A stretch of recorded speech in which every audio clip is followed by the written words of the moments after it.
Hey guys, welcome back to our channel. Today என்ன video பார்க்க போகிறோம் அப்படின்னு பார்த்தீங்கன்னா, நாங்கள் ஃபேமிலியாக எல்லோரும் சேர்ந்து ஒரு கோயிலுக்கு போயிருந்தோம்.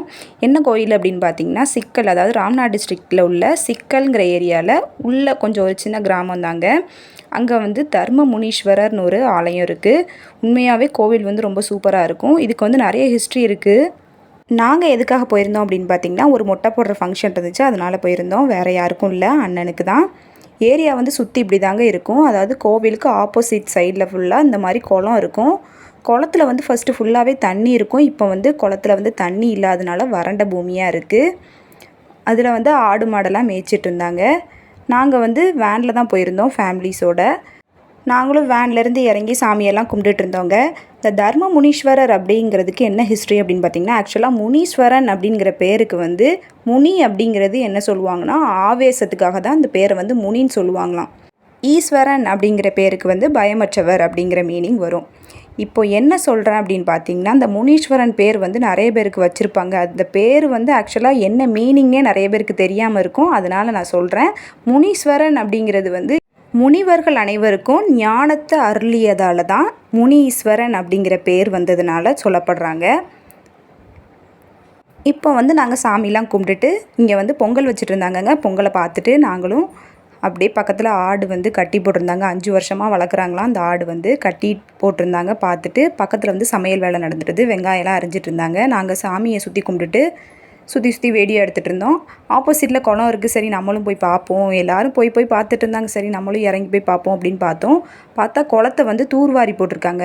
தண்ணி வர்ற டைம், அதனால் அதாவது இப்போ ரெய்னி சீசன் ஆரம்பிக்க போது, அதனால் எல்லாமே தூர்வாரி போட்டிருக்காங்க. அப்போ தான் தண்ணி வந்து க்ளீனாக வரும், அதுக்காக தோண்டி போட்டிருக்காங்க. நாங்களும் அதில் நின்று 2-3 ஃபோட்டோஸ் எடுத்துகிட்டு அந்த இடத்த விட்டு நாங்களும் காலி பண்ணிட்டோம்.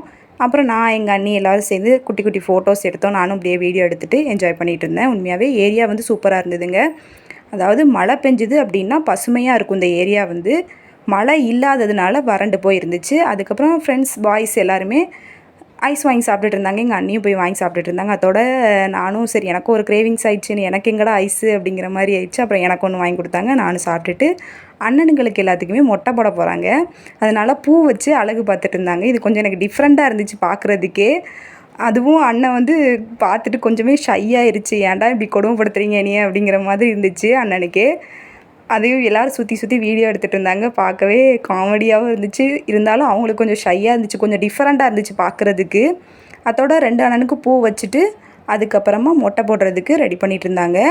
அதுக்கு முன்னாடியே சித்தப்பா வந்து மொட்டை போட்டுட்டு இருந்தாங்க. அதுக்கப்புறமா அண்ணனுங்களுக்கெலாம் போடணும் அப்படின்னு சொல்லிட்டு வச்சுட்டு இருந்தாங்க. எல்லோரும் பசங்க எல்லோரும் சேர்ந்து ஃபன் பண்ணிவிட்டு வீடியோ எடுத்துகிட்டு ஜாலியாக என்ஜாய் பண்ணிகிட்டு இருந்தோம். பாருங்கள், அந்த உட்காந்து மொட்டை போட்டுட்ருக்காங்க சித்தப்பாவுக்கு. இப்போ வந்து அண்ணனுக்கு வந்து மொட்டை போட்டுட்ருக்காங்க. மொட்டை போட்டு முடித்ததுக்கப்புறமா நாங்கள் வந்து சாமி கும்பிட வந்துவிட்டோம். பூஜை நடந்துச்சு. அதாவது சக்கரை பொங்கல்லாம் ரெடி பண்ணதுக்கப்புறம் சாமிக்கு படைச்சி தேங்காய் பழம் எல்லாத்தையும் உடச்சி சாமி கும்பிட்டோம். நாங்களும் சாமி கும்பிட்டு முடிச்சுட்டு அதுக்கு பக்கத்தில் வந்து ஒரு அம்மன் வந்து வழிபடுறாங்க. அந்த அம்மனுக்கு தான் ஃபஸ்ட்டு சக்கரை பொங்கல் வச்சு படைச்சி சாமி கும்பிட்டதுக்கப்புறம் தான் எல்லாத்துக்கும் கொடுக்கணும் அப்படின்னு சொன்னாங்க. அதோட அங்கேயும் போயிட்டு சாமி கும்பிட்டுட்டு நாங்களும் வந்து சக்கரை பொங்கல் வாங்கிட்டு நானும் சாப்பிட்டேன். சக்கரை பொங்கல் சாப்பிட்றதுக்கே மணி பார்த்திங்கன்னா 2 மணிக்கிட்ட ஆயிடுச்சுங்க. பசி, சரியான பசி, வயிறு கிள்ள ஆரம்பிச்சிருச்சு. ஆனால் குழம்பெல்லாம் ரெடி பண்ணி கறியெல்லாம் ரெடி பண்ணி சாப்பிட்றதுக்கு மணி 5 மணி ஆயிடுச்சு. சாப்பாடு வச்சு தயிர் பச்சடி வச்சு கறி குழம்பு ஊற்றிருந்தாங்க. மட்டன் கறி அப்படிங்கிறதுனால ரொம்பவே டேஸ்ட்டாக இருந்தது. எனக்கு ரொம்ப பிடிச்சிருந்தது குழம்பு வந்து பர்சனலாக. நாங்கள் ஃபேமிலிஸ் எல்லாருமே மொத்தமாக உட்காந்து சாப்பிட்டோம். அப்படியே வீடியோஸ் எடுத்துகிட்டு நாங்களும் வேனுக்கு போயிட்டோம். வேனில் போயிட்டு நானும் என் ஹஸ்பண்ட் ஃபோட்டோவே எடுக்கல. ஸோ ஃபோட்டோ எடுத்துகிட்டு கொஞ்ச நேரம் வைப் பண்ணிகிட்டு இருந்தோம். அதுக்கப்புறம் ஃபேமிலிஸ் எல்லாருமே வந்தாங்க. வேனில் ஏறிட்டு வீட்டுக்கு கிளம்பிட்டோம். இந்த வீடியோ பிடிச்சிருந்துச்சுன்னா லைக் பண்ணி ஃபாலோ பண்ணுங்கள். மறக்காமல் சப்ஸ்கிரைப் பட்டனை கிளிக் பண்ணுங்கள். அப்போ தான் நம்மளோட வீடியோஸ் வரும். நெக்ஸ்ட் வீடியோவில் பார்ப்போங்க. தேங்க்யூ, பாய்.